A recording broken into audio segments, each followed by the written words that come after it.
Hello students, we are going to discuss mechanism of breathing. Breathing means inspiration, that is inhalation, and the process of expiration, that is exhalation. Inspiration means intake of oxygen rich air from atmosphere inside our lungs, and expiration means release out, thrown out carbon dioxide rich air from lungs to the atmosphere. And these two processes, inspiration and expiration, together make the process of breathing. Breathing के process में हम oxygen rich air atmosphere से lungs के अंदर लेते हैं और carbon dioxide rich air lungs से एटमॉस्फेयर में रिलीज करते हैं. सो this is the process of breathing.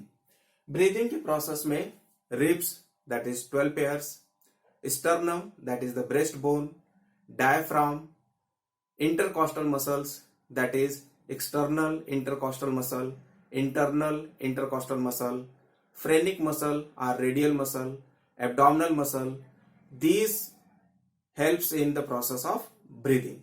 Clear? In this diagram, these are the 12 pairs ribs. This is the vertebral column.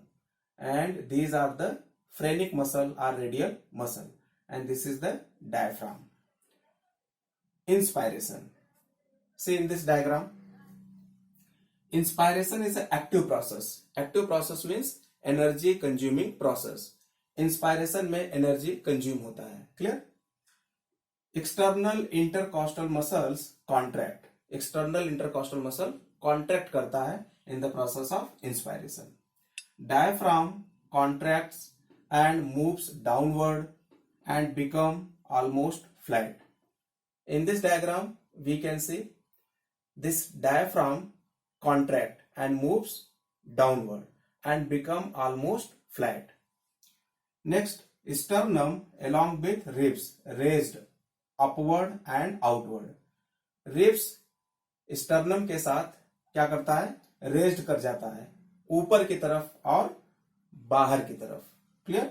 Raised upward and outward. Resultant क्या होता है? Lungs volume increase कर जाता है. Lungs volume increases. Air pressure inside lungs decreases, जिसके resultant क्या होगा? Air pressure lungs के अंदर डिक्रीज कर जाएगा. रिजल्टेंट क्या होगा?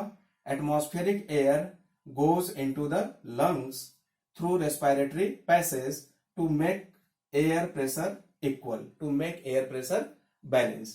जब लंग्स के अंदर वॉल्यूम जो है कि बढ़ जा रहा है तो एयर प्रेशर क्या हो रहा है? घट जा रहा है. एयर प्रेशर जब घट जा रहा है तो एटमॉस्फेरिक एयर हमारे लंग्स के अंदर एटमॉस्फेयर से इंटर कर रहा है through the respiratory track to make the air pressure equal, to make the air pressure balance. और इंस्पायरेशन के प्रोसेस में abdominal muscle passive role play करता है, दैट इज रिलैक्स होता है. From this diagram we can see ये diaphragm है और डायफ्राम क्या किया? कॉन्ट्रैक्ट कर गया, नीचे की तरफ आ गया और ऑलमोस्ट फ्लैट हो गया. और ribs along with the sternum क्या हुआ? तो ribs along with the sternum जो है कि रेज्ड कर गया अपवर्ड एंड आउटवर्ड, जिसके रिजल्टेंट क्या हुआ कि लंग्स वॉल्यूम बढ़ गया. ठीक है, इसके रिजल्टेंट जो इसके अंदर एयर प्रेशर था वो डिक्रीज कर गया. जब एयर प्रेशर डिक्रीज कर गया तो बाहर से atmospheric air inside the lungs enter कर गया थ्रू द रेस्पिरेटरी पैसेज और track to make the air pressure equal, to make the air pressure balance. So this is the process of inspiration. See expiration, it is passive process. Passive process means इसमें कोई energy consume नहीं होता है. Internal intercostal muscle contract. Clear? Diaphragm raised, that is relax and become dome shaped, that is secure original position. यहां पे क्या होगा कि जो डायफ्राम है वो रेज्ड कर जाएगा ऊपर की तरफ और डोम शेप्ड हो जाएगा.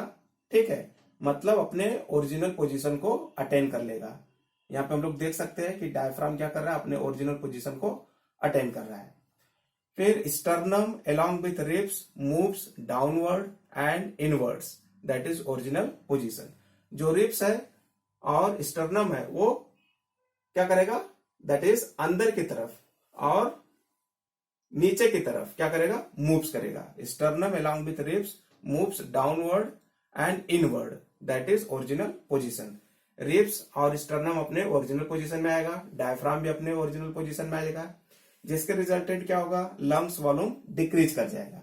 और जब लंग्स वॉल्यूम डिक्रीज करेगा तो air pressure inside lungs increase कर जाएगा.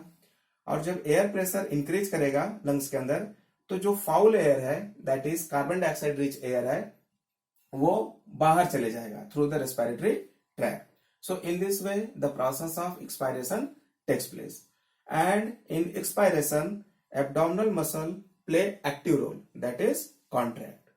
So in this way, the process of inspiration and expiration takes place. Clear?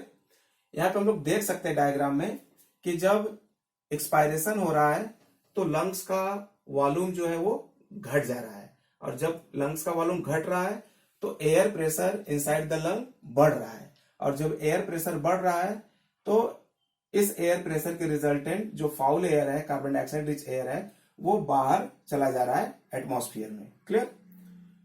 और यहीं पे क्या हो रहा है इंस्पायरेशन में, कि जब रिब्स और स्टर्नम जो है कि मूव्स हो रहा है, ठीक है, ये बाहर की तरफ जा रहा है, ठीक है, आउटवर्ड जा रहा है, ठीक है, और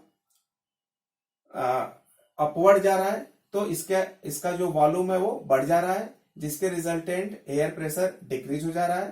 तो इस एयर प्रेशर को इक्वल करने के लिए बाहर से एटमॉस्फेयर से एयर लंग्स के अंदर रेस्पिरेटरी ट्रैक्ट के थ्रू आ रहा है.